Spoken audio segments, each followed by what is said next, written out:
Okay, Mr. Mayor, you are free to go. All right, I will call this Tigard City Council meeting to order. City Recorder Krager, please call roll. Council President Goodhouse. Yes. Councilor Newton. Here. Councilor Lube. Here. Councilor Anderson. Here. Mayor Snyder. Here. Youth Councilor Calderon.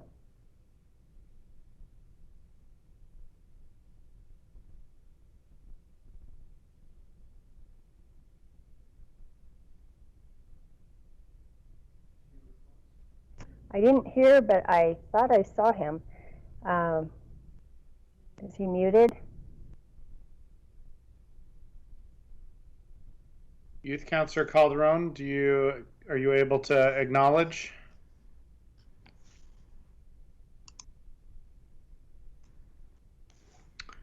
All right, we're gonna move on. Let's move to the Pledge of Allegiance. Please all join me and mute yourselves.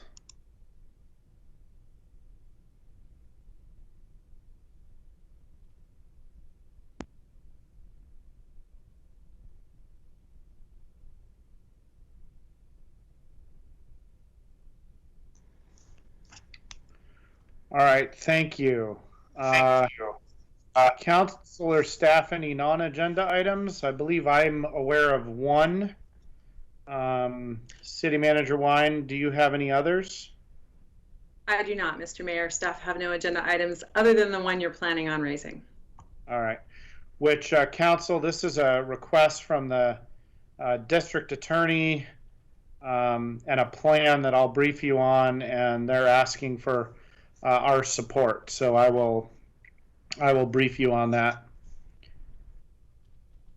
at the end of the meeting under non-agenda items. All right. Written public comments were due today by 4:30 p.m. I believe we received one of those. We'll also take call-in public comment via telephone at 503-966-4101.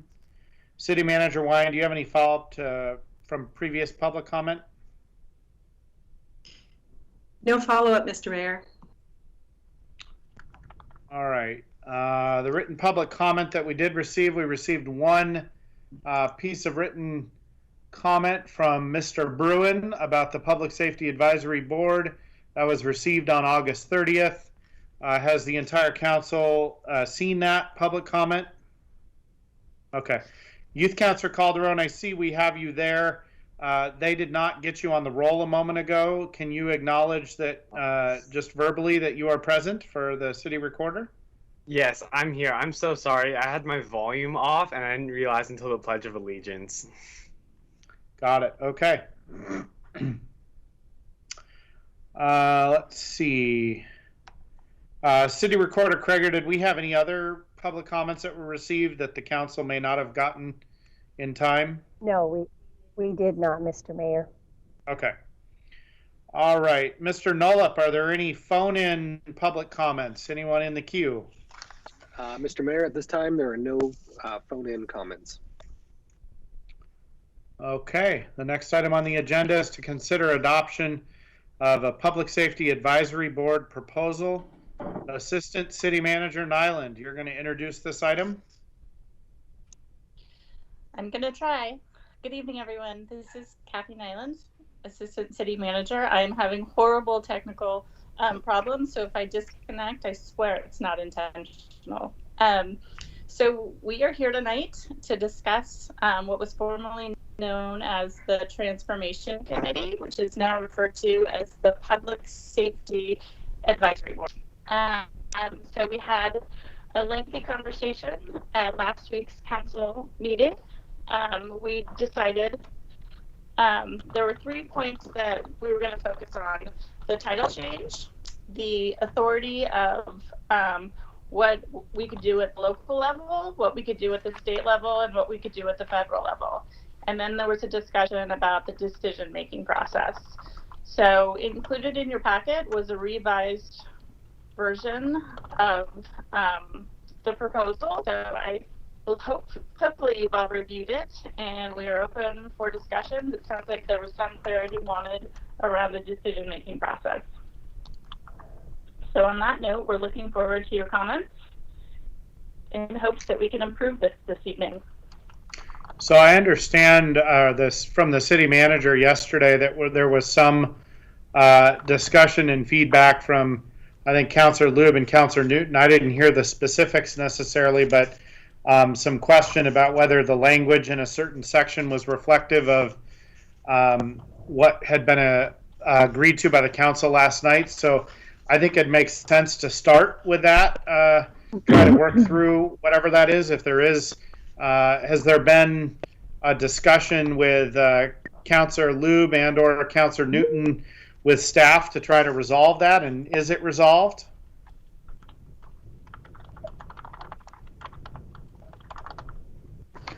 I can take that.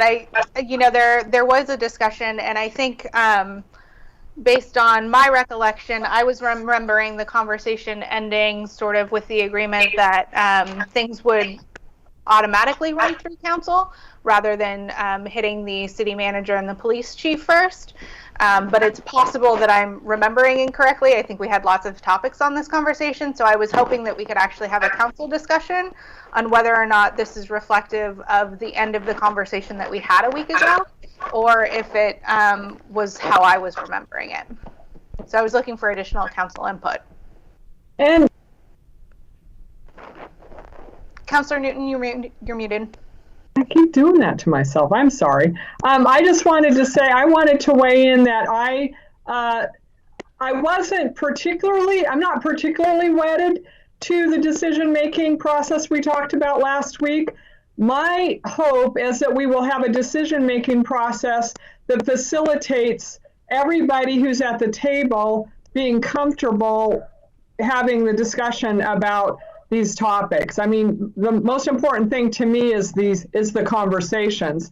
And so it's come to my attention that what we proposed might be a little problematic for the chief in terms of the decision-making authority. So Councillor Lube and I talked again late this afternoon about that, and I think she had a thought about it, and I did as well. I don't think it was ever the intent of this council to take away any decision-making authority that the chief has for operations in the department.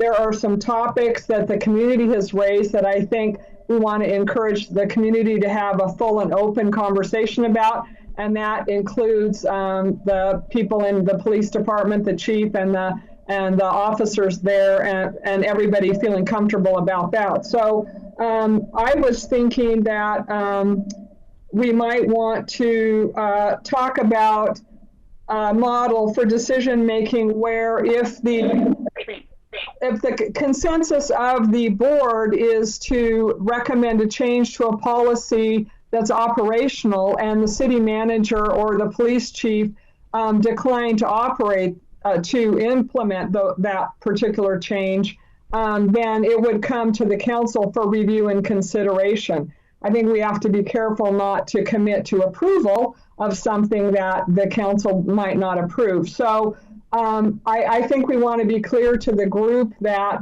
we do want them to have full authority to talk about whatever they want to talk about, but there may be some sideboards on some of the things that actually get implemented for legitimate reasons. The other thing I think I'm hearing concerns about is the topics that the board might take up. I think there's concerns that this could be kind of open-ended. So Councillor Lube and I talked about a proposal for the work plan, that the work plan would come to the council for approval before the board launches into their work, and that would then everybody would understand the topics that are going to be covered, and we would have some certainty about the work of the board. I don't think it was the intent of the council to create a a sort of chief's advisory board, if you will, that would be an ongoing board. I think that's a different animal altogether. And so my hope, as in the thing that I think is most important here, is the conversation. And if folks at the table are not comfortable with the decision-making authority or how this work is moving forward, I'm concerned that we won't have people at the table present and feeling comfortable weighing in on their perspective on the topics. I'll let Councillor Lube talk about her perspective on the conversation she and I had. Yeah, I think Councillor Newton summarized it quite well. I wrote some verbiage just as far as redoing under the board work plan. There's the first paragraph and then the next paragraph. Once the board has identified, I have some verbiage to replace the entire paragraph, because I think, again, the intent was not to take away the potential operational authority the chief feels that she may have. And I think there are some general concerns that if this board can just bring up any topic, then the chief could be hesitant to sort of possibly bring up a topic of herself that she wants to discuss, which may be more appropriate for an advisory committee to the police chief, and not, I think, what this board is intending to do. So it's our intent to put up those guardrails. So there's a very specific purpose to this board, and then there's an open discussion that can happen on an advisory board if that's chosen to move forward after this. So as a matter of process, I just want to interject here.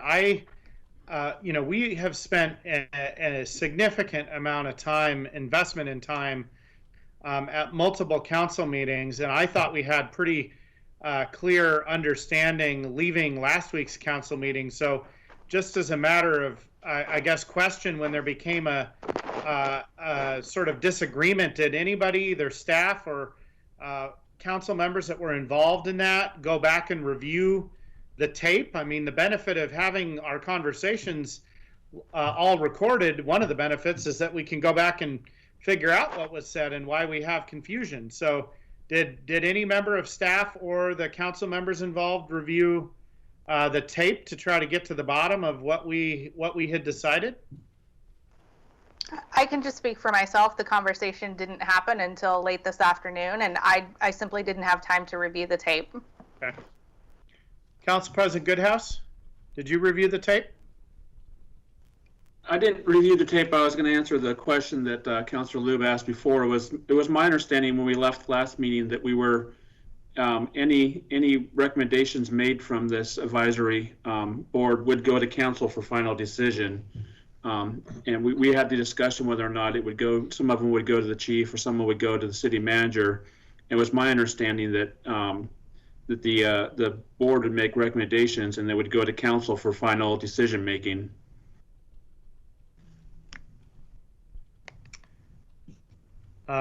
Okay, thank you. I guess I want to just finalize. Did anybody review the tape? And I'm asking because if someone did, I'd like that information. Okay. So it's interesting that hasn't happened. I mean, I understand this all. It sounds like came up in the last day, but we actually have a record of what was discussed and decided. My memory of the conversation, just to clarify, is that what Councillor Newton and Councillor Lube are proposing, I thought I had proposed, and that had been rejected by the council last week, but I could be wrong about that. Kathy Nyland's got her hand up. Go ahead, Kathy. I do. So these concerns were brought up to staff, again, as Councillor Lube said, late this afternoon. So we haven't had time to review the tape to get clarity, and that's something that we can do, but we did not have the opportunity between when the contact was made and this meeting started. Okay. Well, I mean, to be clear, it was initially addressed by Councillor Newton yesterday, and I didn't have updated verbiage until today. Just okay. For the timeline to talk about it. I mean, I don't want to split hairs here, but I'm saying it was initially brought up yesterday. that there was a discrepancy. City Manager Wine. Mr. Mayor and Council, thank you, Councilor Loop, for clarifying. That's accurate. Yesterday, Councilor Newton raised the concern. I would say I don't think anyone on staff has looked at the tape itself, but I think that I think it's possible for the council to have a discussion about, there's a draft before you in the AIS, and then there are the two statements that the councilors Newton and Lube have made about what the council's intent is. And if you talk this through and discuss what the decision process, the decision-making process that you prefer, we can have this final draft reflect what you would like to do. Because I think I've just now heard the council say three different things. One is about a decision-making process that through consensus would focus on, well, Council President Goodhouse just talked about all decisions that are, or recommendations of the board would come before council. Councilor Lube has some revised verbiage that we can share with the council that we think probably reflects the intent of last week's discussion, and that, and then we drafted, the staff drafted something that we thought represented the intent of the discussion, and as it turns out, it may not. So I think this is just worthy of council discussion so that you can, among the 5 of you, 6 of you, sort out the decision-making process that you prefer. Well, and I appreciate and respect that, but I have to be honest with you, as the facilitator of this meeting and the facilitator of the city of the city council meetings and the council in general, when we work through an issue and have a plan and it's all recorded and no one, and I realize maybe time was short, but when a dispute arises and no one has gone back to look at the records to try to figure out what was supposed to happen, as your meeting facilitator, that's frustrating to me. So I'm just going to state that. Council President Goodhouse, did you want to say something? I wanted to clarify, were we, because it sounded like 2 different things were being brought up by Councilor Lube and Newton. There was the, as far as what the parameters were of what the group will look at, or also the decision making. And I was going to add, what I remember was last time we kind of went back and forth, and I know Councilor Lube came up with a hybrid model that I thought we'd all agreed on. So, but I didn't look back at the tape. But I was trying to figure out, are we having a fusion on the decision? Who makes the final decision? Or are we trying to figure out the parameters of who's going to decide what the priorities or what to focus on? Are we looking at both those? I hadn't even moved to that because I was still at the point of trying to figure out what actually happened last week, so we could then move forward. I mean, that's as a matter of process, that's important to me because it helps inform me as to how we might want to move forward. But it sounds like that's perhaps not the desire of the rest of the council. So we can move off of that. City Attorney Rahala, you also had sent a communication today about your participation. I honestly, with the workday, I haven't even read it other than I noticed that you sent it and you stated you had some concerns. Do you want to present that as well so we have a full list of the issues that we need to address? Certainly. Would you like me to do that now? Sure. Well, I noticed did you have your hand up for some other reason? You can do that too. I did. So in terms of going back to review the tape, I think there's a couple issues. Staff had come up with language after last meeting that we thought captured the intent, but that also reflected some of the concerns that we had in terms of too much oversight of the operational control, the day-to-day control of the police department, taking that away from the police chief. So we drafted language that we thought was reflective of council, but also addressed that issue. The language that Councilor Loop sent was a little bit further than we were comfortable with. So we reached out to her today, had a conversation addressing some of those concerns. So I think it's less about what the tape actually reflected, because staff recognizes that last week we may have ended up someplace different than what we're comfortable with. And so I think the purpose of tonight is to have more of a conversation about that. Councilor Newton and Councilor Loop brought up some of the concerns that staff had raised in an attempt to compromise on that. So I think that's part of the intention of tonight's discussion is to further that conversation. Okay, thank you. Councilor Newton? And really quickly, the reason I brought it up, unfortunately, I had some family issues and wasn't able to look at the packet till yesterday, but the reason I brought it up was because I wasn't sure, and I probably should have listened to the tape, but I wasn't sure that it reflected what we had come up with. Not that I was necessarily wedded to that, but because I just wasn't sure. I understand what you're saying, City Attorney Rahala, and it might have been helpful if I'd known the combination of what the staff is proposing to say. This is what we think reflects the council's decision, but also some concerns we raised, because that would have been helpful for me as I looked at it to understand. I just thought I wasn't remembering correctly, and that's why I reached out to Councilor Lube, because she had proposed the language. Again, I know this is frustrating for everybody. I'm not necessarily wedded to a decision making. I just think we need to have a process. We need to have a clear one. I'm repeating myself, but I'm concerned that we have a process that's going to facilitate everybody at the table participating to the fullest extent. That's my concern. Well, and we left the council meeting last week very clearly with the understanding that we were not wanting to be running and reviewing every decision in the police department. I mean, that was City Attorney Rahala on intent. That's clearly was not the intent, and I think we even stated that. I think I stated it near the end of the discussion. So, you know, to the extent that staff were trying to make sure that that wasn't the case in a revision, I totally get that and respect that and understand that. So it seems as though the issues that are on the table right now are, and I want to make sure that we categorize these. We've got sort of the decision-making authority and process. This is to answer Council President Goodhouse's question, sort of what are all the things on the table? So Councilor Newton, Councilor Lube, one is the decision-making authority and process. What is the broad second category? I would say the work plan approval, whether the board can set their own work plan or if it should go to council. Okay, work plan or scope of work approval. Okay. And as a third issue, Councilor Lube or Councilor Newton, do you have a third issue, or are those the two?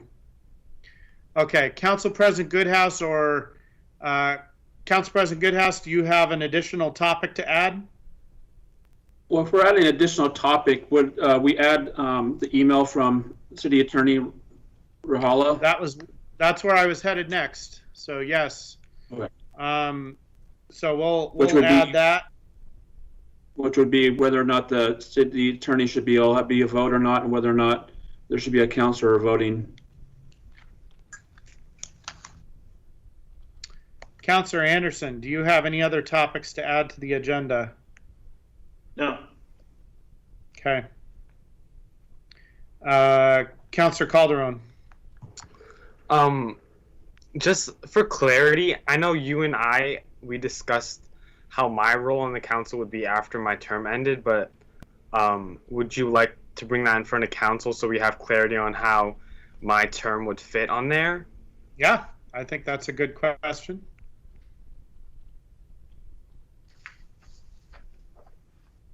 All right. And that actually probably applies to both youth participants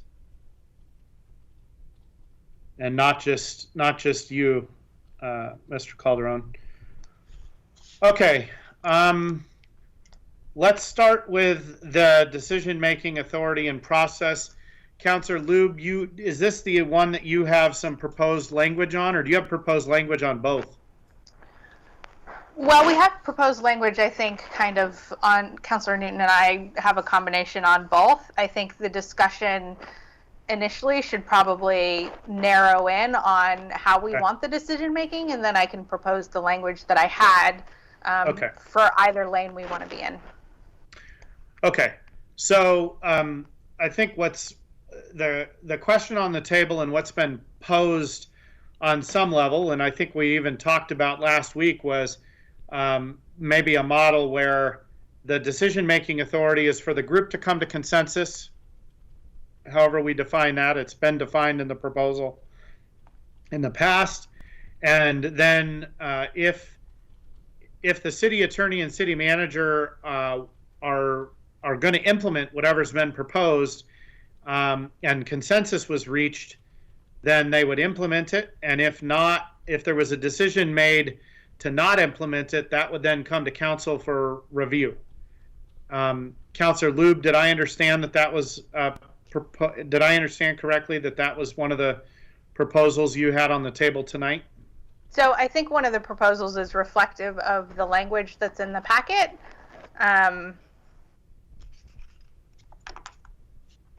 You know, that if it's within the city manager or chief's power, they may implement it, and if they decide not to, that's when it comes to council. But as I stated, my recollection was all decisions flowed through to council. So I think that's the decision we need to make. Okay, so council discussion on that point, now that we have that framed up. Who would like to speak first? Council President Goodhouse. I stick with what we recall from last time, that all decisions and the whole process goes to council for final decision. I'll recap what I remember. What I said from last time was that with us being the elected body and it's being a decision made in public, that if there was any additional details or any reasons or any legalities that could come out, that we could have that discussion at council and as a whole vote to approve or not approve the whole slate of recommendations. Councilor Anderson, you want to say your thoughts? Yeah, I would like to hear from Attorney Rahala about why she thinks that wouldn't give the chief the power that we want her to have. Certainly, and I'll ask Chief McAlpine to jump in too. So we have discussed, and the concern is that right now the decision topics are organized into different groups of authority. So there's what can be implemented on a policy level in the city, what requires further action, such as budget committee approval, council authorization of an IGA, collective bargaining agreements. Those would all go through council already, and then advocacy at the state or the federal level.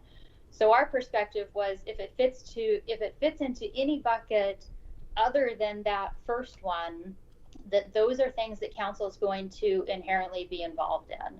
The concern was, if it's something at the operational level, that would be something that the chief would normally be able to decide. And so the concern is that if those have to go to council, now the chief inherently has no authority over policy decisions. So if it was something like a use of force policy or equipment policy or something like that, those are so day-to-day managerial that the concern is that really takes the day-to-day operational control away from the chief. Only for topics that are heard by the board, though, right? I mean, true. It would be limited in scope. Yes, and that is true. One other concern that we discussed is that the chief had initially thought of using this board as her sounding board as well. So with this chief or a different chief, a concern was that if the council is going to have approval authority over anything that comes out of it, maybe bringing a topic to this board is a less attractive option. So that was another consideration.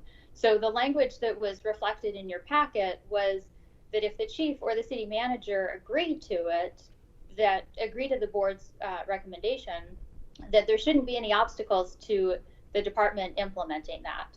If it was something the chief wants to do, she should go ahead and do it without needing council approval. So that was the initial proposal that was in your packet.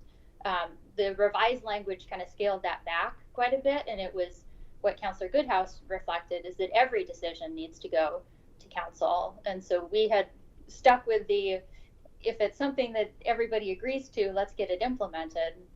and then council would be more of an appellate authority or an appeals board, as opposed to having to oversee every decision. Yeah, or more of a check and balance. Councillor Anderson, I know you had asked this question. Councillor Lube raised her hand too. So Councillor Anderson, as a matter of process, did you get your question answered, and do you have more to say? Well, I think if we just add the word operational in that paragraph, I think that satisfies me. And then I'm done. Councillor Lube? I would just say that to address the chief's concerns is why we have the proposed language that we do as far as the work plan and the approval of topic areas. So there isn't something that could just randomly be brought up that the decision wouldn't have normal policy making approval on, that she would have to abide by that rather than having a specific topic. So that was the intent behind just narrowing this board's authority and recommending an advisory board for the chief as a different board or a sounding board for her. So that was one of the ways that we wanted to address her concerns. Council President Goodhouse, you had your hand up. The other part I remember saying from last week was that I think it would be similar to any other boards or commissions that came and presented to council. We'd have to have a pretty good reason of not to go with it. So when I was looking at it, rather than having parts come to us and parts to different departments, if the whole package came to us, and the only reason we'd really go against it would be like any other board or commission that we hear, we'd have to have a pretty good reason to go against it. But to me, it would seem as a good reason to have the whole package come to council. That way we can also have more publicity on that topic of what happened, what the outcome was, and what's being implemented at the council level as far as being hearing it and the public being able to watch it. And then any areas we may have any concerns over, we could talk about and have public testimony. But so I don't President see Goodhouse, we can still do that. We can still publicize it. I guess I'm just trying to understand what the benefit, and I think I'd made this case last week. What is the benefit of making something come to council that's already been agreed to in principle and gotten the majority support or the consensus support of this group, and the chief and the city manager are ready to implement it? What is the benefit of waiting and having more process? I mean, to me, that's just like extra government layers, and I don't know how it's adding value. That would be my question to that, Council President Goodhouse. I don't know if you have thoughts on that. I don't necessarily think that just because the body approves of it means the chief approves of it. I think we were also, what the discussion was last time a little bit, was if there was anything that was glaringly wrong or incorrect with the decision, that would have the final authority or overlook from the council to decide on implementing it or not implementing it. Councilor Lube? I think going back to Councilor Newton's initial discussion point is that there were concerns feeling that the police chief or the city manager had veto power, which is essentially what this would feel like, would discourage participants from feeling like they could have an open, impactful conversation on a topic that could be controversial. So that was, from last week, that was the thought process on removing that veto power and leaving the ultimate final decision-making power to the elected body and not to the city manager or the chief of police. That was the intent behind moving everything through council. Certainly not that we want to make those operational day-to-day decisions, because we don't, and we should make that very clear, but in this circumstance, that was the thought process. So, Councilor Lube, given your statement there, what are you wanting to move forward with now? How would you like this to look? I'm very torn. I think I want to facilitate a conversation that's going to be open for everyone. I want to respect the police chief and not trample on her authority. So it's having the discussion of figuring out the best way to achieve that for the most amount of people. I think ultimately anything that isn't implemented or is disagreed upon comes to council. So the discussion topic becomes things that are agreed on. Is it okay for the city manager and the police chief to implement, or do we want it to all come through council? And just to add, that all those things are being implemented and changed now without coming to council. So keep that in mind. Councillor Newton, you've been very quiet and polite for a little while. Do you want to, now that you've listened to everybody, do you have some sage advice for the council? I have no sage advice, but I guess to follow up on what you said, Mr. Mayor and Councillor Lube last week, I did have some concerns as well about people in the community feeling comfortable sharing their concerns, but I'm leaning more towards the direction that you were talking about, Mayor Snyder, where the policies that are going to be implemented anyway should just be implemented, and if there's the chief or the city manager decline to implement something, it would come to the council for review and consideration. My feeling is that if that's the decision-making authority, it might be the best way to facilitate an open discussion, especially if the work plan, people are clear on what the topics are. So if there's agreement, it seems to make sense that the recommendations of the board would be able to move forward. So I'm leaning towards that now. Youth Councillor Calderon, did you have anything you wanted to add? Just to add on publicity that Councillor Goodhouse brought up, it does say that the board will make quarterly reports to the city council, and I would expect that those reports would include what they've said and what they're going to do moving forward, like the upcoming topics. So I think that would have adequate publicity. The decision on which way to go is very, very difficult. I'm unsure. I understand both sides, but I would lean towards letting the city manager and police chief do what they want if they approve of what the board defined, and just not have it come to council, since I would agree it's almost unnecessary, since those issues wouldn't come to council right now. So I think that they don't need to come to council again. Okay. Councillor, actually, any member of council have anything to add? Otherwise, I'm looking for some agreement on this, and we'll move forward to a new topic. And what I'm hearing is, does this then mean that the language as written is acceptable then, or are there tweaks to the language as written, if that's sort of where we end up consensus-wise on what Youth Councillor Calderon and Councillor Newton just said? Mr. Mayor, we're looking at the third page of the board proposal in the packet, in the third paragraph that starts with the word decision making. So that's the language that you're. Mr. Mayor?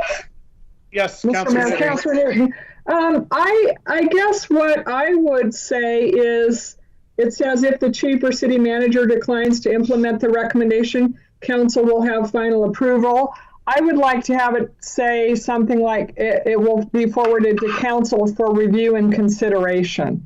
The reason I say that is, if it's a policy change that's sort of complicated, and we have a discussion with the community and the chief, it may be, what we implement through a process to discuss it may be different than what the actual recommendation of the board is. So I think if we say review and consideration, that's the kind of thing I see might come to the council, is something that the chief or the city manager has declined to implement because there's some, I'll use the word extenuating circumstances or something like that, and that would be beneficial for the council to review. So I would just make that suggestion. Yeah, I like that language better myself. Does that mean that the rest of the council, we're going to end up having to vote on this in revision. So City Attorney Rahala, or which staff member is tracking the details on the changes that are being made to this draft? I just want to be clear. Yes, I am tracking. Okay. So Councillor Newton just made, what I heard her say is she made a revision to paragraph 3 on page 3 that the city manager was referring to, around the paragraph that starts decision making, and is proposing that the sentence that starts, if the chief or city manager declines to implement the recommendations, whatever the recommendation is would come for council review and consideration. And that we would keep the rest of that paragraph as is with that modification. Before I ask for council consensus on that, Chief McAlpine, are you on the line? And can you tell us whether that will, whether that works for you? Mr. Mayor and Council, yes, I am. And before I answer that question, I think I would like, if I may, just make an explanation in complete transparency. And where it seems like a final hour was really questions that I had of both the city manager, the city attorney, and seeking clarification from Councilor Lube and Newton. Because as you know, sometimes when you start walking this process and you start giving scenarios is when the real questions come up. And so that's the questions that I had. And as written, my concern was that everything had to go in the room and said, that's a good suggestion, I'd like to implement it. It was still, as written, would go to council. And then of course, anything that was in disagreement. And fundamentally, I felt like, what is my role? I'm now a manager. And I just was a little deflated or not interested in maybe pursuing that type of a role. And but like everything else, we like to seek clarification and intent. I didn't believe that was the intent. As you indicated from last week, you said you had all of you said you had no interest in the day-to-day operations. But again, as written, it could be implemented by maybe somebody who had a different intent. And so it was very important for me that I understood as written, and so that I could also internalize what I wanted to do. So it was very important. I want to thank Councilor Lube for making herself available, since she had, kind of recommended some of that language to seek clarification. And I completely appreciate the dialogue that all of you are having right now, because it's very important that we actually walk this process through when we finalize those words and what the intent is, because that'll have a lasting impact. So, Chief, does that mean that you are comfortable with the language that we just reviewed? Yes, I am. Thank you. Okay. So, City Attorney Rahala or City Manager Wine, do either of you want to weigh in as well?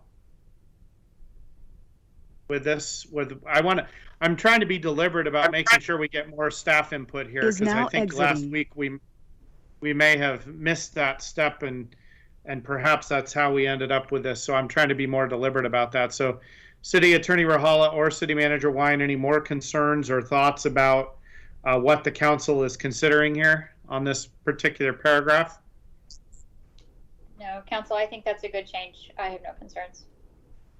Mr. Mayor and Council, I don't have concerns either. And just so you know, the way I'm listening and learning what you are intending about this proposal, I'm not so much thinking about the Public Safety Advisory Board, but the other things that you said about where this board will go next, or that the review of other departments and other services. I'm trying to be thoughtful about this decision-making process and the kinds of decisions without knowing what the work plan or the next set of topics are for the next department or review of services, to try to preserve all of what you're discussing, which is a full and open conversation by the board and the ability for them to really deliberate and feel like they're able to make change, and also preserving the authority of the chief and administratively being able to implement what gets decided.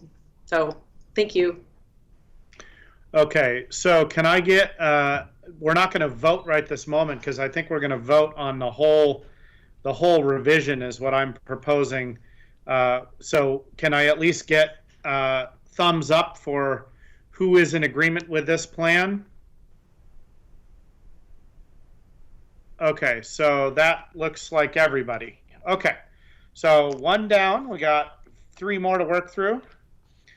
The work plan approval, scope of work approval for the council seems like a logical step, and one to sort of make sure that the council, that this group on its own is not, potentially running through a whole bunch of topics that maybe we're not intending for them to be working on, and to focus staff and have some oversight and control. Either city manager or city attorney, is there a particular spot where this has been worked in, or where this you would see this going in the proposal? So, yeah, council, on page 3, there is a section called board work plan. So the second paragraph under that heading talks about the board presenting its work plan to council for approval, and then the board proceeding and reporting back to council after completion of the work plan, or a year. That was an arbitrary number, making sure that there's a report back to council on that. Okay, Mr. Mayor? Yes. Oh, so I have a proposal to strike that paragraph, and I have 2 sentences that I would replace it with. Okay, let's hear those. The board shall present to council for approval a work plan including prioritization of work, adding or removing topic areas, and adding, changing, or removing questions or criteria. The board may not discuss topic areas not presented to council for approval. Or should it be not approved by the council for consideration? Yep, we can change that. Okay, because that sounds like that's what your intent was with that. Okay. So let's get City Attorney Rahala. Is that language you had already heard? You and Chief McAlpine, is that part of what? No? Okay. So did you both hear that, or do you need Councilor Lube to repeat it? So Could you repeat it one more time? Yeah, please. Yeah, and I can send this in a quick email too, so you have the verbiage written. The board shall present to council for approval a work plan including prioritization of work, adding or removing topic areas, and adding, changing, or removing questions or criteria. The board may not discuss topic areas not approved by council.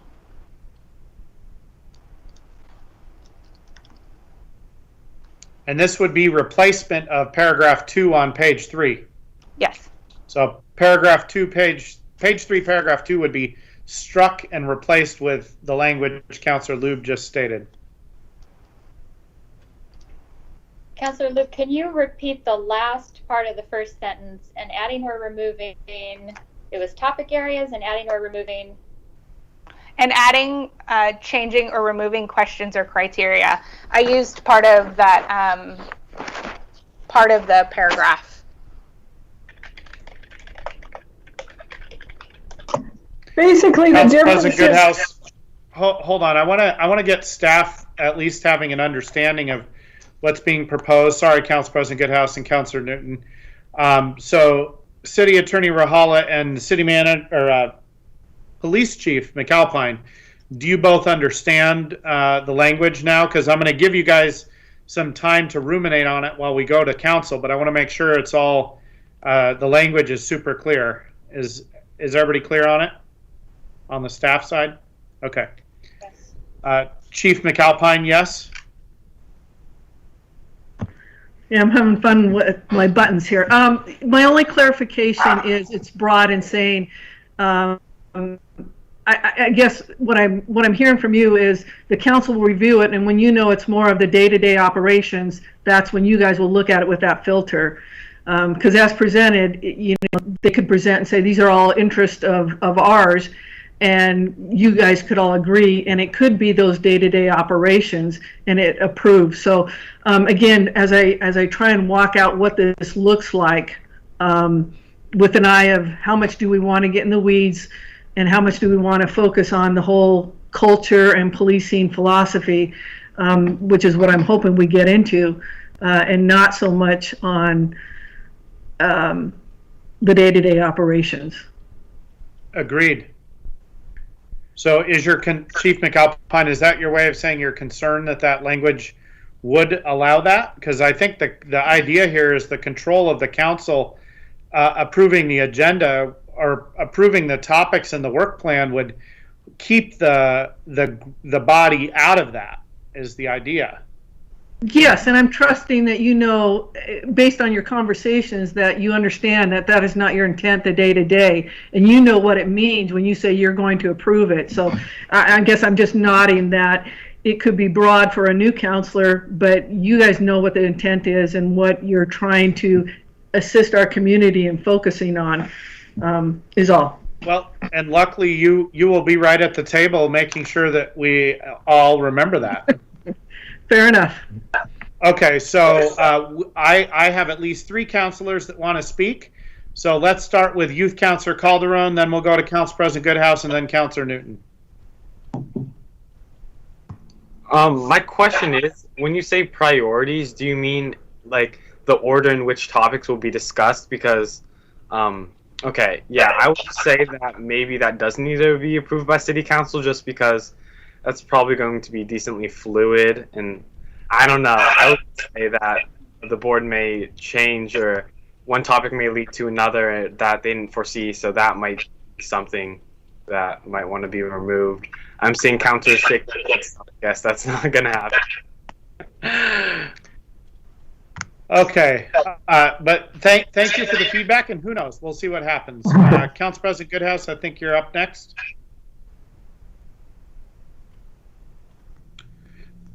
My only question on that paragraph is the current one ends with the board will report to council on its progress.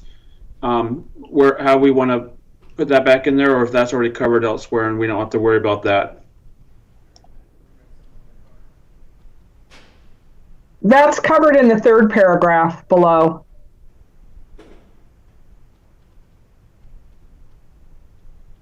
It is kind of covered in the 3rd paragraph below.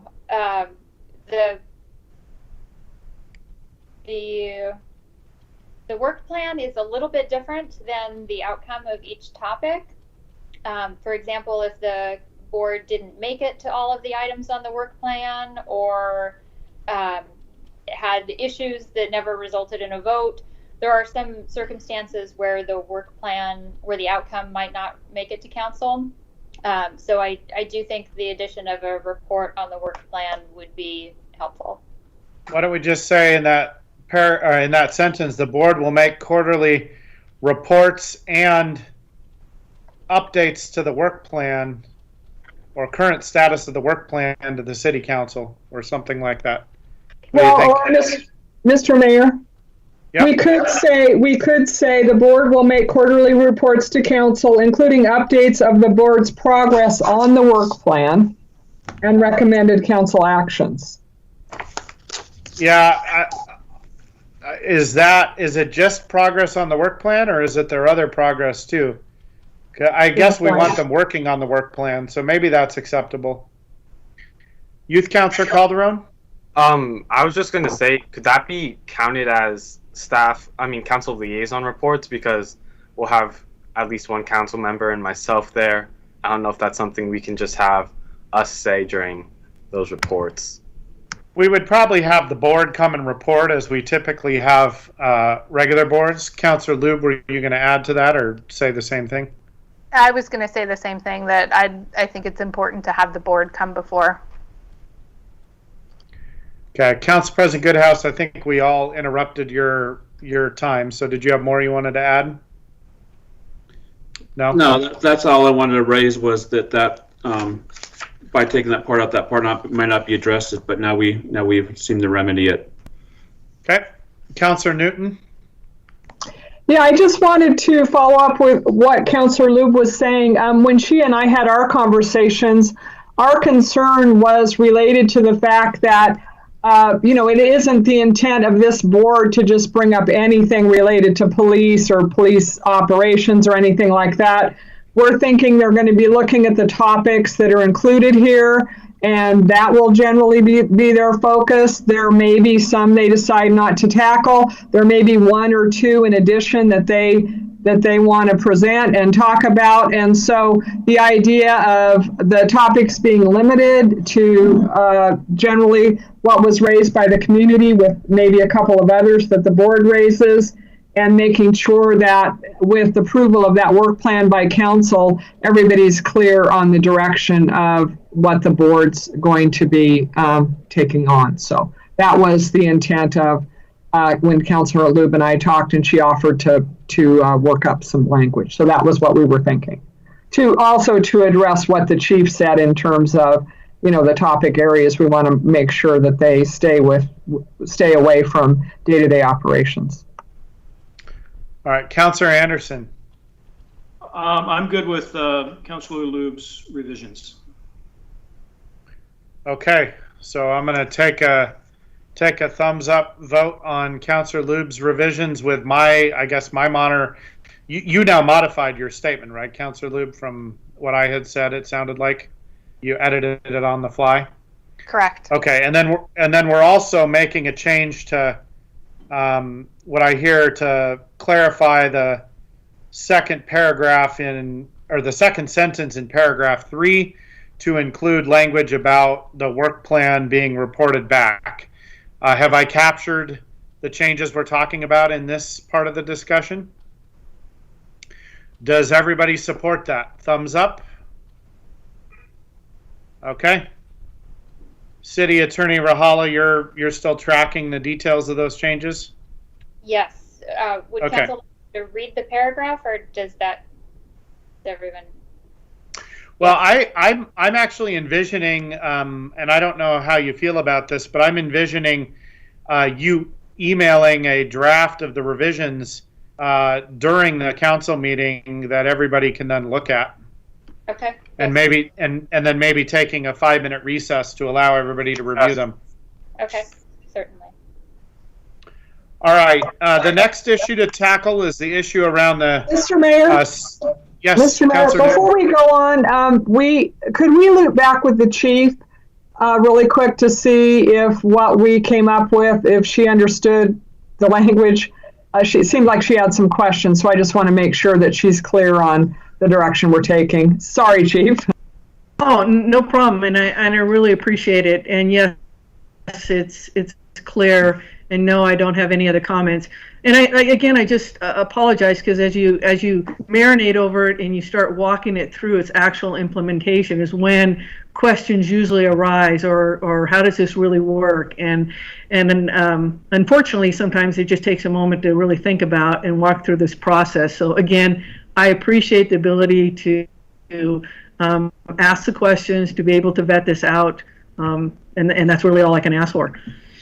And Chief, you don't have to apologize for that. We appreciate you being so thoughtful and making sure that we avoid any problems in the future. Council President Goodhouse?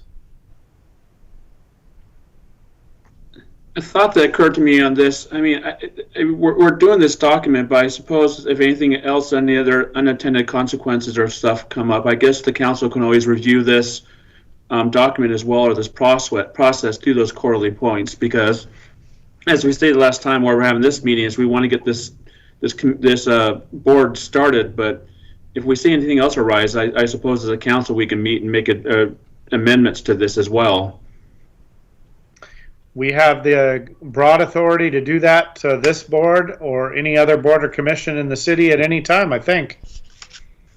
Council, can I attempt a technological endeavor here? I'd like to try to share my screen. This is the first time I've ever tried to do this. So if it fails, we'll scratch that and I'll try email.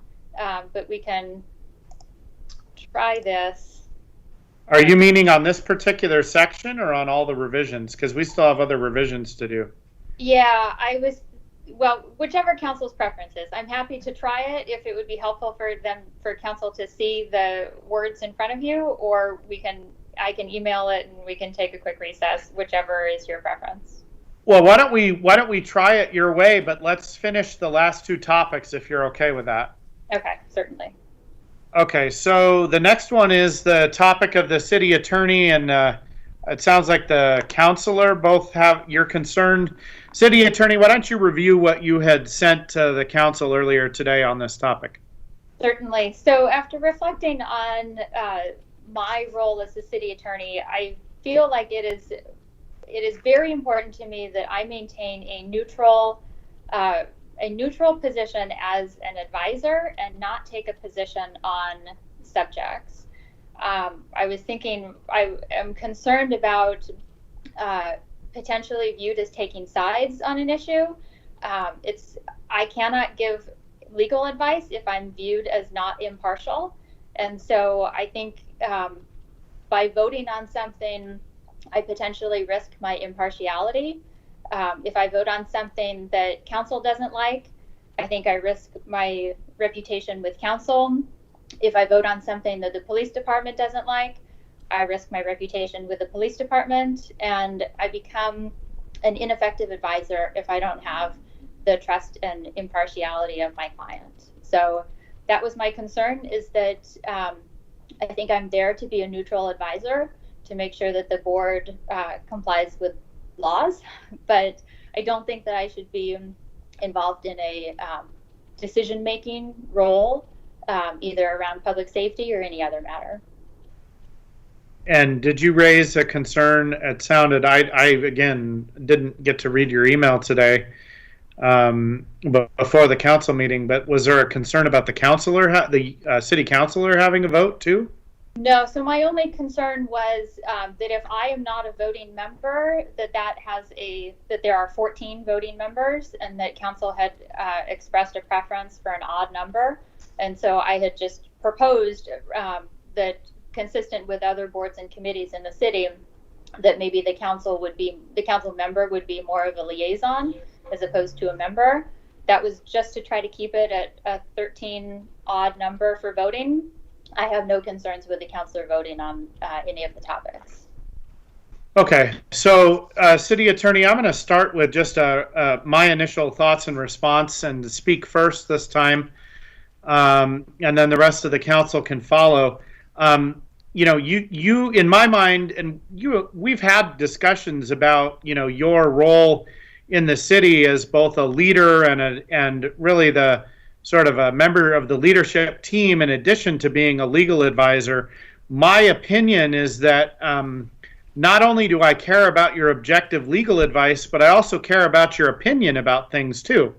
And this, to me, seems to be a critically important area where not only is your legal advice important, but so is your knowledge and opinions about some of the topics that are being considered. And I also believe, as a professional, that you have the ability to provide objective legal advice and also use and exercise your professional judgment about the topics that are put forth in this in this board as it's envisioned. So I personally feel it's important to have your voice, both as a legal advisor, and frankly, I have to be honest with you, I don't think that your role necessarily in that group is any more of any more advisory than any of the other staff participants in the group. I mean, you know, someone could argue the same thing about, and I guess the police chief at one point did argue that she should not be a voting member either. I just fundamentally, with the way we have this set up, I just disagree with that. I think that the voices of everyone and the power of consensus is by getting everybody in the room and working through things. So I've said my piece. I'll let other members of the council react. Who would like to speak first? Otherwise, I'll pick on someone. Okay, Council President Goodhouse. I agree with a lot what you said, Mayor. And my thought is that initially I was going to say that with the city attorney really voting from the legal part of it, whether something would be legal or not, or what parts can be done, and to really have any decisions kind of within that scope. And with her being a voting member, that gives more weight for the body to make sure that any topics or decisions really fall into that category. If she's not really a decision maker, then some of those decisions could go in different areas. So I value her opinion. I think we've said this before, we valued her opinion, wanted her to be more active and a part of it. And with her being a voting member would give more weight between those decisions and have to have the other members bring her on board to get that vote to get something to move forward. So I also say keep her on there as well and keep her a voting member. Councillor Anderson?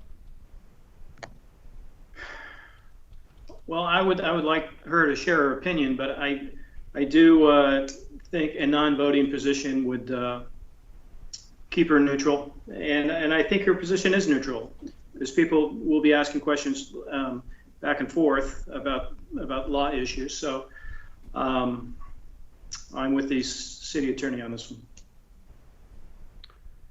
Councillor Anderson, let me test that for a moment. So when the city attorney thinks something's a bad idea and she doesn't have a vote, and perhaps the police chief and the let's say the TPOA president think it's a bad idea too, and the city attorney is no longer having a vote, I think that plays out better having her have a vote when she thinks there's a legal problem.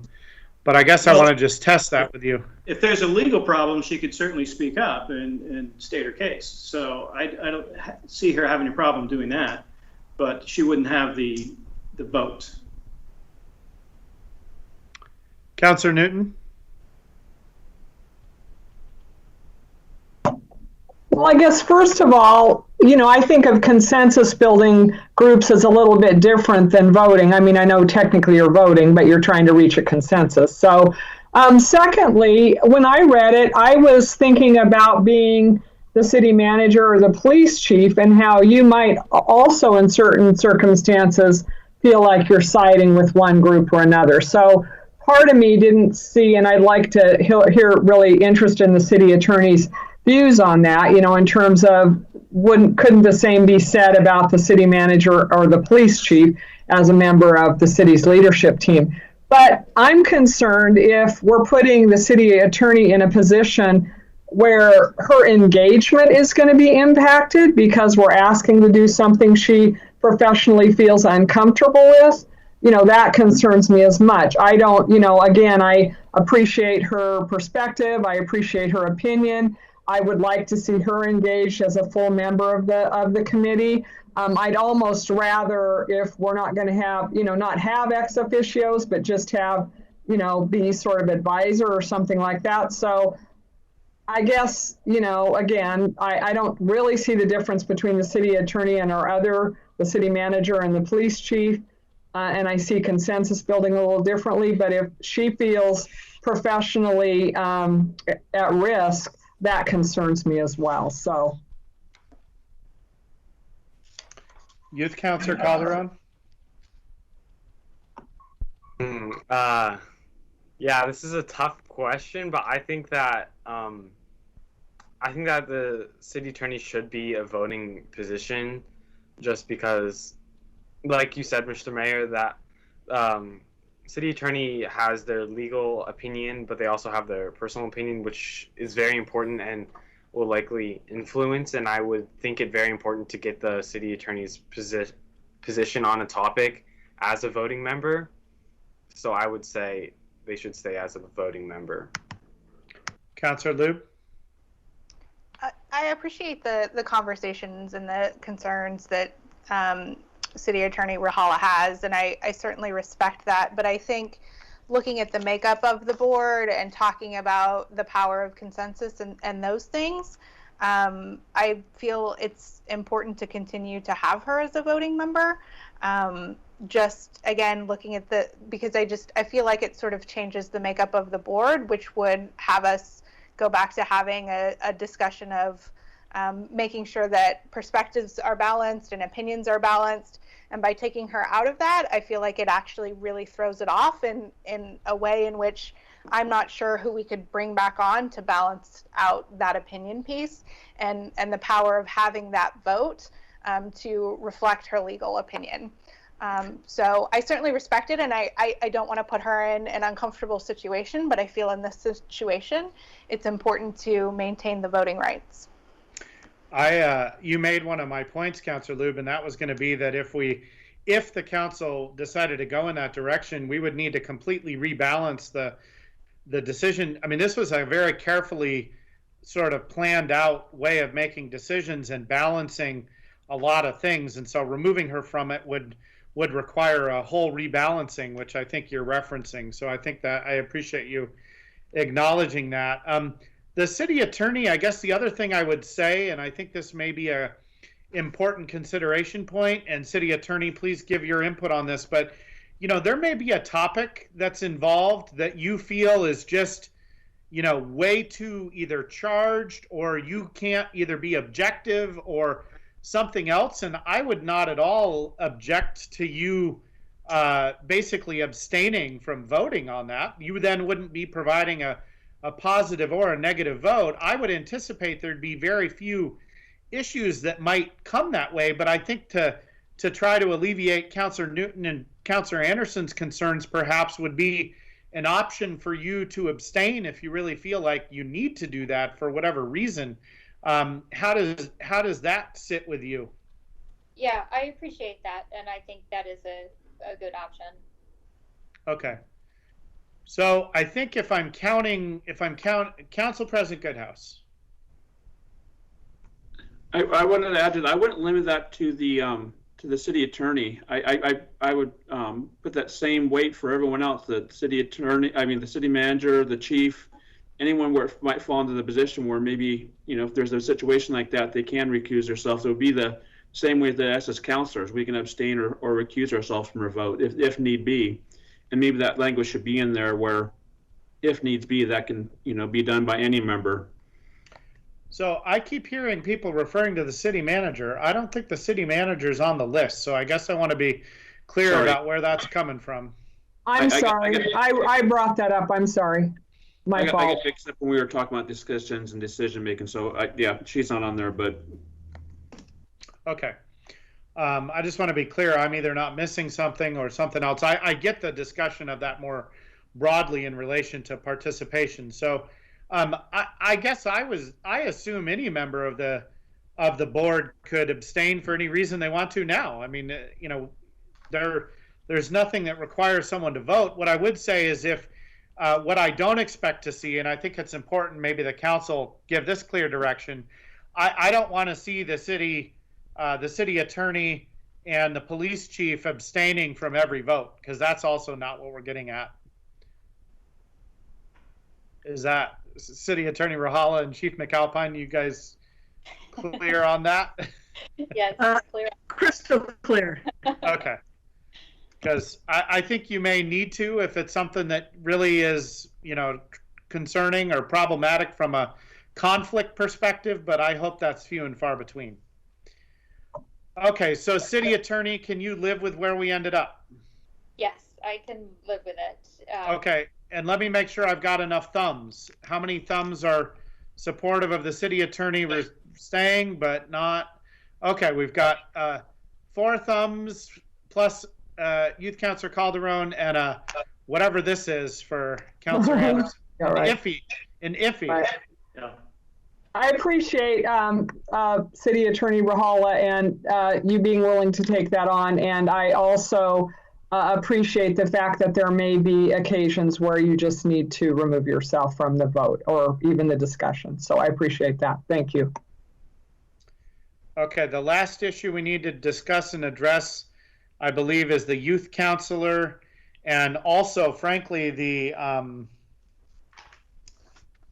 other member of the other youth member is the president of the Tigard High School Black Student Union or their designee.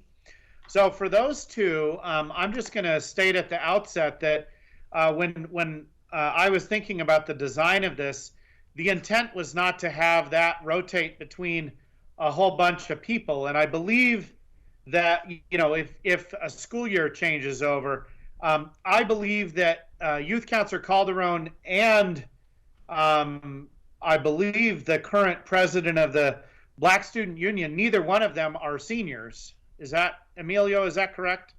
So my suggestion is that we designate whoever ends up being, like in the case of Youth Counselor Calderon, we would essentially designate him, not his role, and his role would then not, like, he's not going to roll off this next June just because he's no longer the youth counselor, if he's not the youth counselor for the following year, that he and whoever the designee or the president of the Tigard High School Black Student Union, those positions, once they're assigned, would stay with the person until the initial work of this group is done. So that's my suggestion on this point, but let's get the rest of the council. Oh, we've got Youth Counselor Calderon. You want to speak? Yeah, I just brought this up just because I wasn't sure how you guys saw it. I'm unsure if the current president is a junior or a senior this year. So if we decide to make this the permanent position for the person, not the role, I would just make sure to communicate to them that the person needs to be a junior or younger, just to make sure that they're there.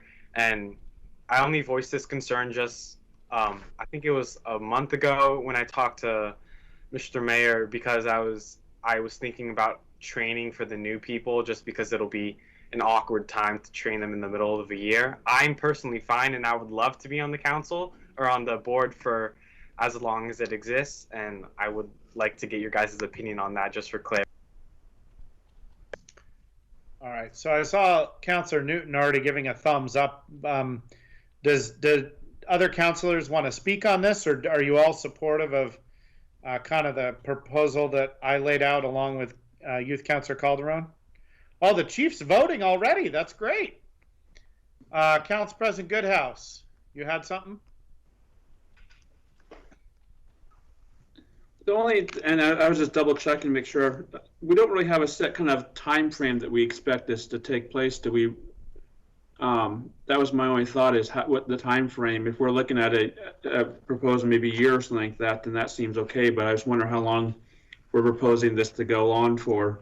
Well, it's going to take at least a year. I think it's pretty easy to see that, and it's likely going to take more than that. And so, from my perspective, we needed to make the sort of the provisions that they would continue for at least through the next school year, not just the current school year that's starting, but the following one.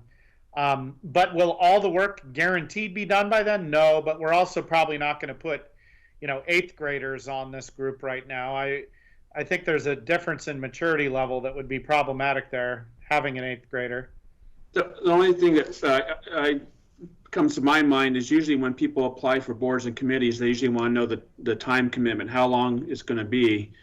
And so if we're putting this out there, are we giving like an estimate that this could be a 12 to 18 month long process or something? Because that's probably going to be a biggest question people are going to ask that apply for this or want to be on it is this something that may be a year, maybe a 2-year term? How long? Not really a term, but the overall commitment. It's going to be at least 18 to 24 months in my mind. City Manager Wine, do you has the staff planned to communicate or have that as part of their communication? And has the or Kathy Nyland, I guess I could go to you too. Is there some thought about what the staff think the length of this will be for the initial public safety part? I think that is. Oops. Go ahead. No, that's fine. Go ahead. I think this is one of the unknowns, as we've been contacting possible facilitators and moderators, trying to get an idea of potential costs. Knowing that it would be a lengthy process, so we anticipated at least 6 months, but depending on the issues that are approved, it could easily be, as you mentioned, 12 to 18 months just for this advisory board. So yeah, I think you got to remember it's gonna take at least 1 to 2 months to get the public members seated. So if you add that on to things, I think realistically for the youth members, we're looking at 18 months from now at a minimum. Yeah, and there's that educational component that we'll need to really launch before they actually take a seat and start deliberating on the issues. So this has helped with clarity, so we can communicate that out and set those expectations. Council President Goodhouse. And one other question, and this might be getting into the weeds a little bit too much, but usually our boards and commissions usually have bylaws and some kind of basic board training. I presume this will be all in there as far as some kind of basic bylaws, kind of a code of conduct of what will happen. Because some of the questions we raised as far as being able to recuse themselves or not voting, or how it happens, or discussion amongst members before votes or things like that. I presume that will all be in there. That is how we're proceeding, is all of those logistics, such as the community agreement or norms, bylaws, expectations, participation, what's allowable, meeting attendance, will be determined before our first meeting ever takes place. Okay. Thank you. City Manager Wine, did you have more you wanted to add to that? No. Okay. All right. So do we have consensus to move forward with what I guess what I had proposed around setting those and making it clear that for the youth members that they're going to be assigned for the duration of the time they're students, and that it's not going to switch over? Okay. All right. City Attorney Rahala, are you ready to share your screen and go through the changes? I can give it a shot. We have confidence in you, and so does Mike Nulla.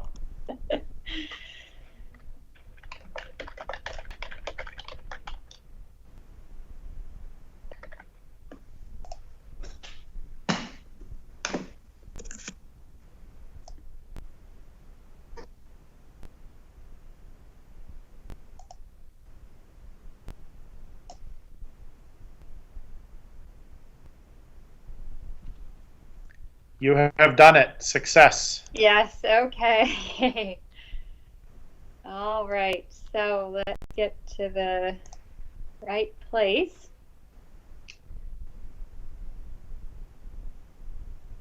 All right, so added to the section composition that the youth city councilor will serve for duration of time as student.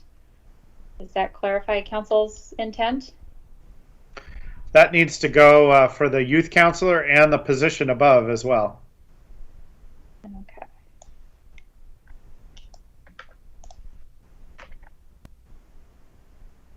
Okay. And then under board work plan, so this is the new paragraph right here. I'm not seeing this. I'm not seeing your screen, Shelby. But some of you can. Mike? Mike's going to tell you it has to do with the way you shared it, probably, if I remember. I can. Correct. So Shelby, if you unshare your screen and reshare it, and then choose the desktop screen 1 option, which should be the furthest to the left. Mayor, I have a question.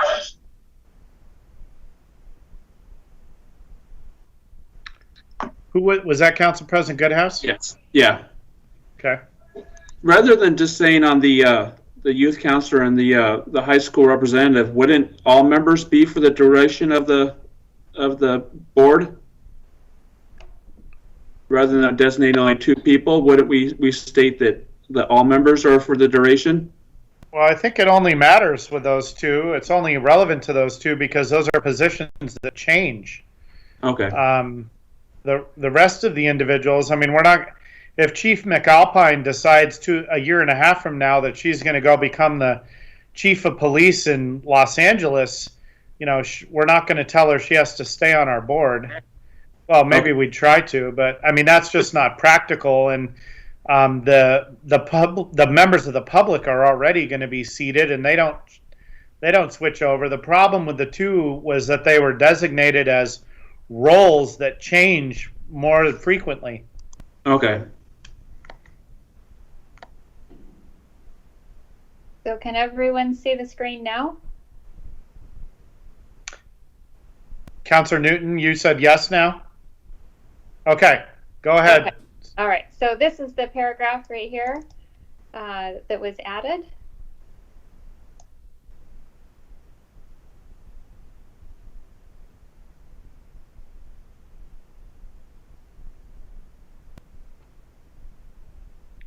And that was actually a replacement of another section, right? Like Right. The whole Yeah. paragraph was taken out.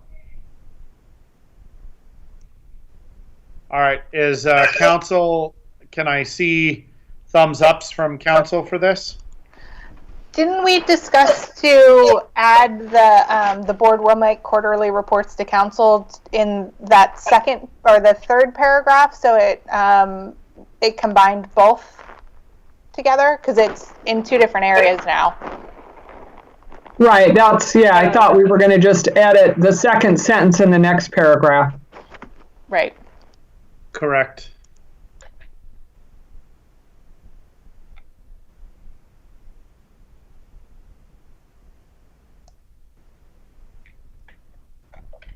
And city attorney, take the time you need. I know this is probably a little stressful, but you know, we're more interested in getting it right and taking the time.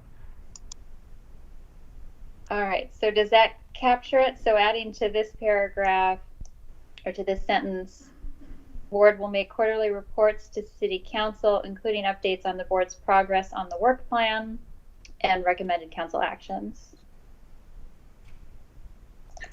Everybody good with that?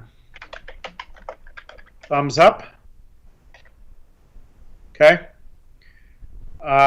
City attorney, move on to the next one. It looks like we got consensus on that.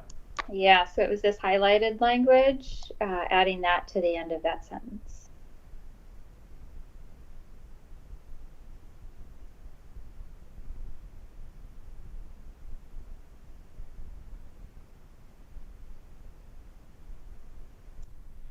Okay.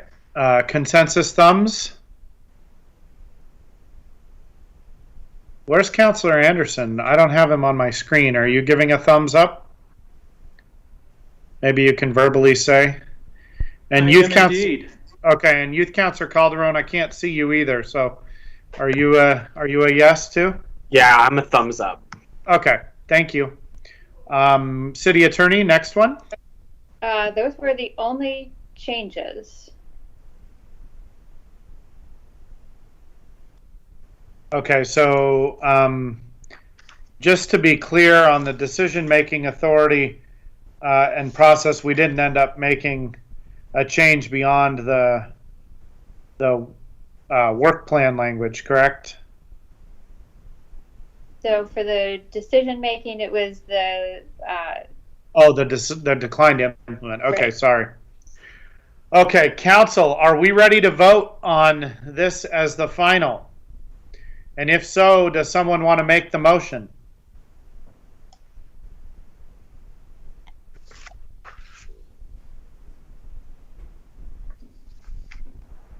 This is Councilor Lube. I move to approve the adoption of the Public Safety Advisory Board as presented with adjustments.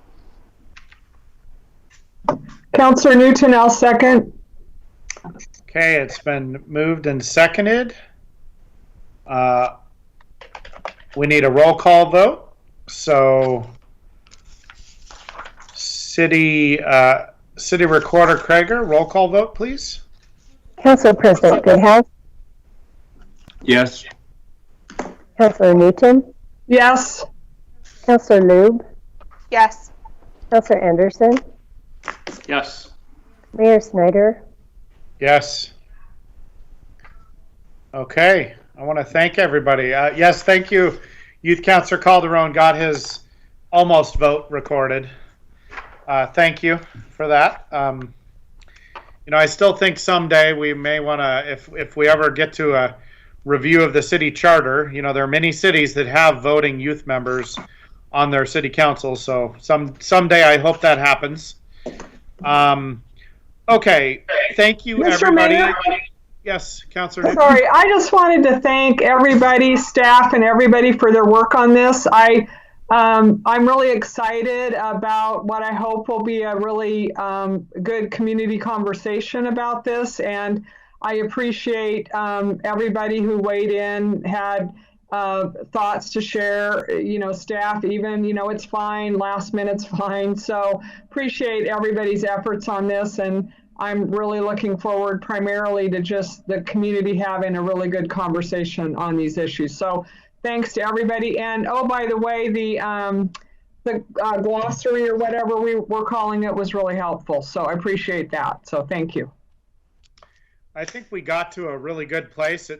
I know it started a little painfully from the staff's perspective, but I'm not sure there's a great way to get hundreds of people's input and try to put it together in a proposal everybody can sort of start from. But I want to echo Councilor Newton's thank you for everybody's hard work and participation. And I think we got to a really positive place that our community can move forward on. And frankly, I think other communities, and I've already gotten outreach from other mayors that are interested in what we're doing in this area. And so I think that it's a place that our city can lead on. So I want to echo that. Any other councilors or youth councilor want to make any comments about that?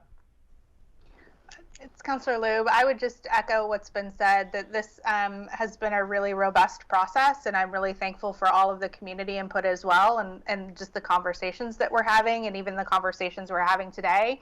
Every discussion has made this board better and stronger, and I appreciate looking forward through all different scenarios to really work out and make sure that this has been a very thoughtful process.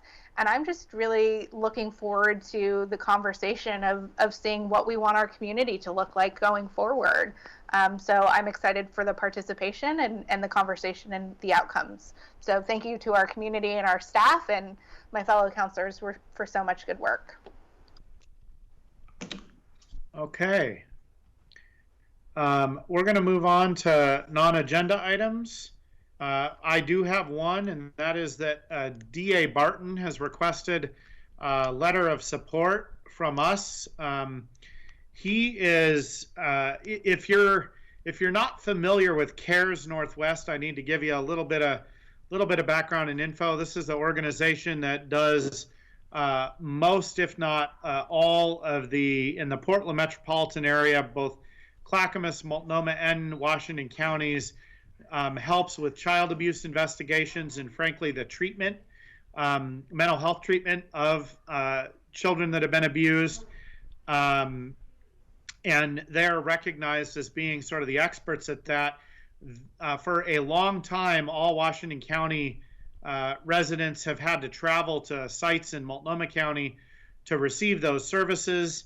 They're piloting having a location in Washington County, and that's kind of been, I would say, sort of a voluntary attempt at trying to improve services for Washington County residents. They're not located at the same site as the Family Justice Center, which also does a lot of important work. And frankly, there's a lot of overlap between the clientele that need to use the Family Justice Center and the CARES Northwest group. DA Barton is working through and making a proposal and a pitch. I'm going to call it a pitch to the county commissioners to use what is going to become the former 911 dispatch center, known as the Washington County Consolidated Communications Agency's building, as a future site to co-locate both the Family Justice Center and CARES Northwest.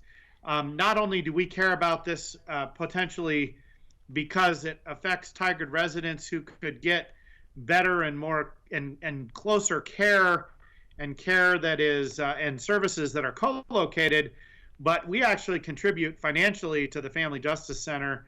And so them potentially saving the cost of rent by having a facility that the county is providing could help that as well and allow them to do more with the dollars that and the precious few dollars that they have. So with that said, I'm going to give you my background on this and say that the district attorney is asking for our support. This is going to be heard in front of the county commissioners. I think it's either next Tuesday or the following Tuesday. City Manager Wine, do you know for sure which date it is? I believe it's the 15th, Mr. Mayor. Okay, so two weeks. So the question is really for us is, do we want to support in a public way, support this effort to try to help convince the Board of Commissioners that they support this plan? Any discussion? Or any questions about what I said? I just said a lot of stuff. Sorry. Council President Goodhouse? I guess I would ask, is there any reason not to, or is there any impacts of what the commission's considering, or any financial impacts, or is it just more of a support of this as in something to support the community? Well, I think the commissioners are considering that and that's what they're supposed to be working through. This is an initial discussion about that. Certainly if the 911 dispatch center is not used for this purpose, it could either be used for another purpose, or I suppose it could be disposed of. So, are there financial impacts? Maybe. In the grand scheme of things and the benefits our community would get, my personal belief is that this is something we should be supporting. Right. Do you know if there's any other considerations for that building? I have not heard so. City Manager Wine, have you heard any other possible uses for what will become the former 911 center? I have not. That's going to be something the board will need to consider later. And I apologize, I stand corrected. The 7th is the board presentation. So it's next. The reason you're considering a letter of support tonight is that it would come before the board next Monday. I think that the question about an alternative use for the current WACA facility is, it would need to be had once the new facility is done. So that's to be determined. Councilor Newton. Councilor Newton here. I have heard about the challenges of getting services for families in Washington County around this. I find it heartbreaking, because of, what families are dealing with here. And I wonder, not to put the chief on the spot, has our police force heard anything about challenges for families getting those services? Because I have heard about concerns, and I have wondered in the past about any opportunities to get services in Washington County for those children. Councilor Lou, no, not in that scenario. What I have heard and what DA Barton has supplied as far as data is that we have now surpassed using CARES Northwest over Multnomah County by almost 100. And so we're seeing, for us, the commute time would be far more greater continuing to go into Multnomah County. So I've not heard from our detectives or the officers that they've heard from families that were struggling. Oops. Oh, thank you, Mr. Mayor. Thank you, Chief. I do support forwarding a letter in support of the DA's request. So I support that. Councilor Anderson's a thumbs up. Youth Councilor Calderon, yes? Here's one you can kind of vote on for real. Okay. Councilor Lou. I would highly support it. I think it's a great purpose for the building and providing, an opportunity to have those services here in Washington County, I think is fantastic. So I'm highly supportive of the letter. Council President Goodhouse. I support it. I just don't know what the other alternatives would be. Not that would just count any other ones, but if it was maybe some kind of a homeless shelter or some other areas as far as that, I'd like those all considered and see what would be the best option. But I do support this letter. I'm just curious what the other options may be as well.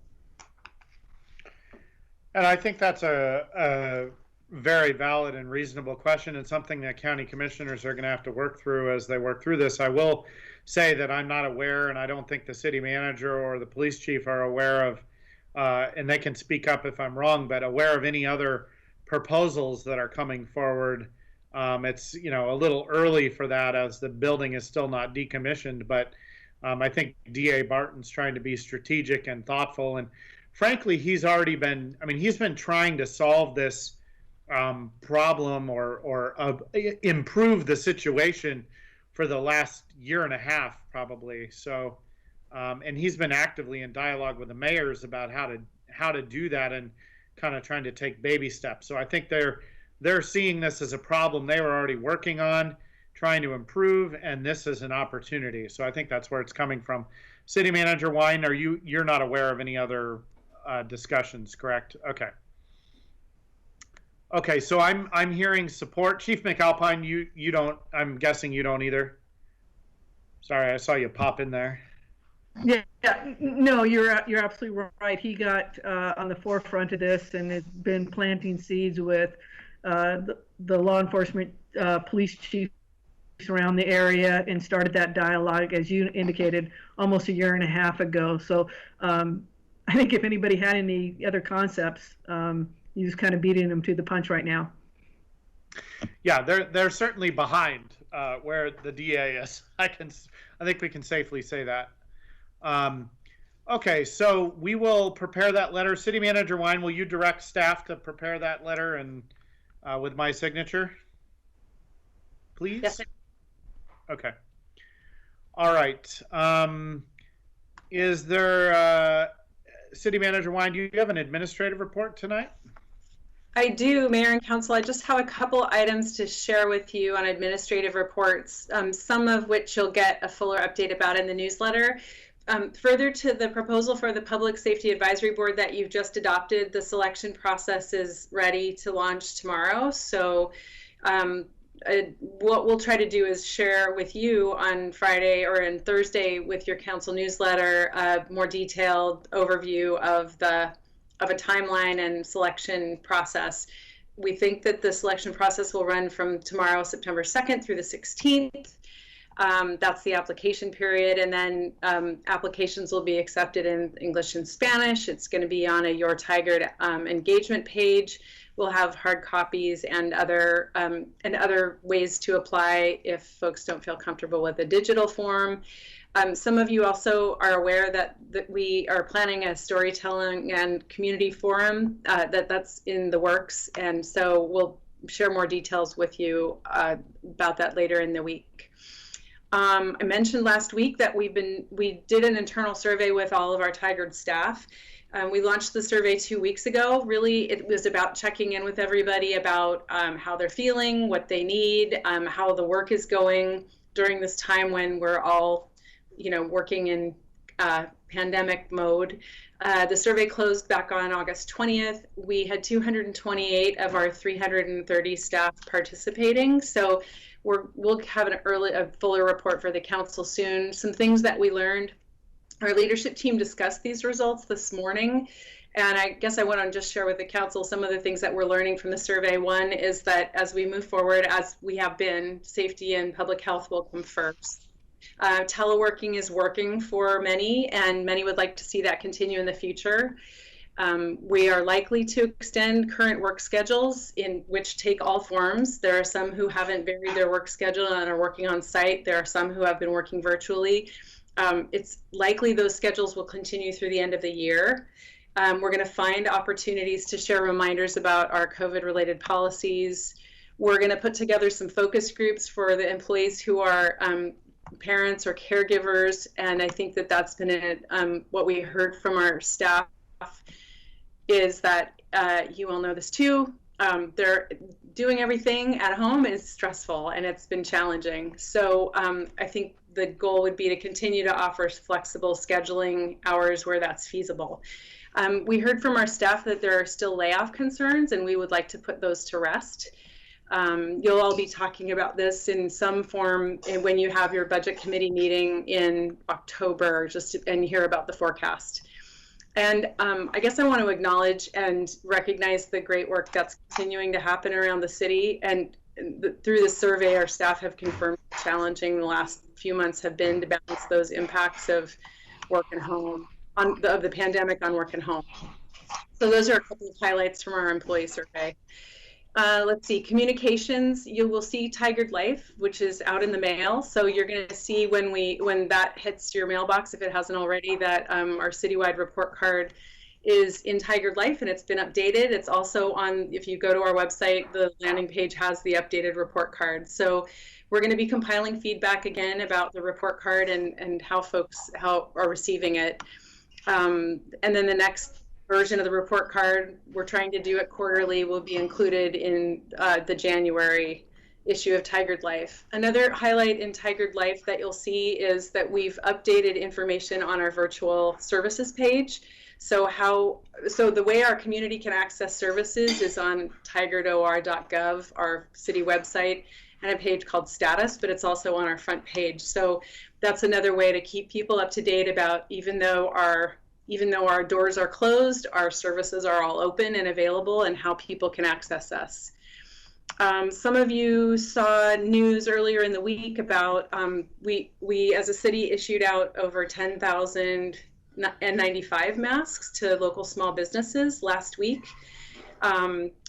The masks came from Washington County EOC, but our communications team, our economic development staff, our communication staff all made an extra effort to outreach to the Latino and small business community. And we want to thank all of them, and plus the Tigered CERT team, for managing the distribution of masks. So that was a really successful event.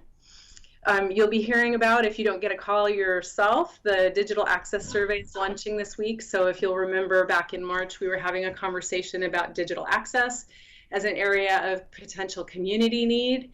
And that's going to be conducted by DHM, and that's happening this week. Once they're in, we'll bring you the results, and that will inform our digital access plan. The library continues to provide services in a creative way, and the expansion of service this week is to 7 days, and it will include courier service. So we're continuing to try to modify what we're doing to provide more services. We heard from Macerich at Washington Square that they're going to be putting together a plan to have drive-in movies at Washington Square. I think there's more to come on that. Those events, I don't have a whole bunch of details about that, but I think that's going to be an opportunity for the community to get together. If you haven't been out to the movies lately, this might be your chance. City Manager, back on the library, can I just ask a quick question? Will that courier service be available to everybody? I believe at the moment our courier service is available to homebound patrons, but I will double check. And I was just curious. Yeah. I will loop back and we'll answer that question. And then finally, the review of our school resource officer program, which is happening in partnership with City of Tualatin, and the Tigard Tualatin School District is in the lead of that effort. They have been putting together and will be convening and inviting for listening sessions. And just today, they've launched a survey that the community can participate in. So for those of you who have been asking, okay, how can I participate? How can so-and-so be part of this? Our first effort is going to be, we'll have a community survey that's launching. We'll get the link out to you, but I think that will be live tomorrow, and we'll be taking steps to promote that survey, and it will be about people's experiences interacting with school resource officers. That's all I've got for administrative report, and I'll get back to you with answers to your questions. Councilor Newton? Mr. Mayor, I had a quick question. City Manager Wine, you might not be able to answer this, but I was downtown frequenting our downtown businesses last week, and I had a couple of business owners ask me and suggest that maybe we not have the Halloween trick or treat this year. And I didn't know if you'd heard anything about what the thoughts are on that. So just wanted to know if you knew anything. I was saying I don't know right offhand, and also that event is a TDA sponsored event. So Michael, I'm going to be meeting with our chamber director who's part of the TDA in a day or two, and I will know more about fall events and what comes next.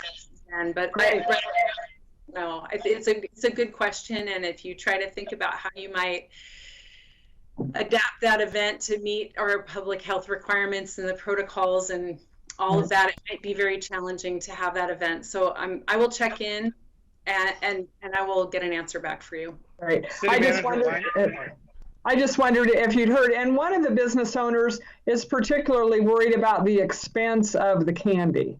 So that was another concern that was raised.